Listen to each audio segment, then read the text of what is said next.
102 वर्षे पूर्ण झालेल्या तसेच धोकादायक बनलेल्या रेल्वे ब्रिजवरील जड वाहतूक बंद करण्यासाठी रेल्वे प्रशासनाने मर्याई चौक आणि भैया चौकात काही दिवसांपूर्वी हाईट गेजचे 7 फूट उंचीचे लोखंडी बार लावून हा रस्ता जड वाहतुकीसाठी बंद केला होता। मात्र दोनही ठिकाणी वाहनांच्या धडकेत हे बार रस्त्यावर आडवे झाले। त्यानंतर रेल्वेने दुसऱ्यांदा सततच्या अपघाताला वैतागून अखेर जमिनीतच पोल रोवून त्यामधून वाहनधारकांना वाट काढण्यासाठीची बिकट सोय करून ठेवली। त्यामुळे तर मर्याई चौक आणि भैया चौकात वाहतुकीच्या कोंडीने जणू कहरच केला होता।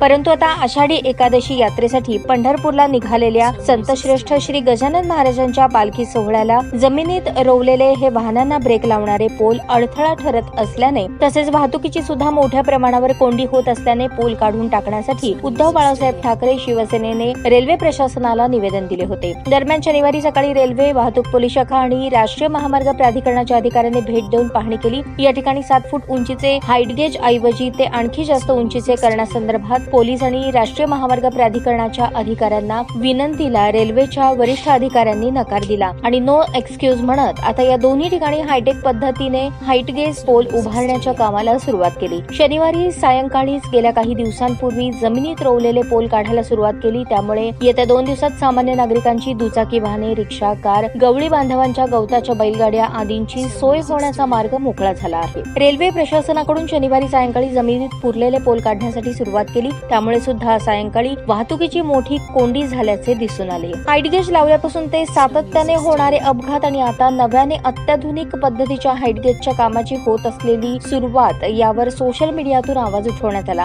अखेर गजानन महाराजांच्या पालखी सोहळ्याची धास्ती घेऊन महापालिका, वाहतूक शाखा तसेच रेल्वे व राष्ट्रीय महामार्ग प्राधिकरणाने मार्ग काढून हाईट गेजचे काम सुरू केले। खऱ्या अर्थाने रेल्वेचा ब्रिज धोकादायक बनलेला असताना सुद्धा अनेक महिने याच पुलावरून जड वाहतूक सुरू असताना याकडे सर्वांचेच दुर्लक्ष झाल्याचे दिसून आले। परंतु महापालिकेकडून 53 मीटर रस्ता मात्र सुरू करण्यात कोणत्याही प्रकारची कार्यवाही करण्यात आलेली नाही। याबाबत मात्र आश्चर्य व्यक्त करण्यात येत आहे। पावसामुळे भैया चौकात तर पाण्याचे तळे निर्माण झाले आहे। त्यातून रस्त्याच्या मधोमध पुरलेल्या पोलमधून वाहनधारकांना वाट काढताना मोठी कसरत करावी लागत आहे। मर्याई चौकात सुद्धा रस्त्याची अत्यंत दुरावस्था झाली आहे। त्याकडे सुद्धा आता महापालिकेने डोळ्यात तेल घालून पाहणे महत्त्वाचे आहे।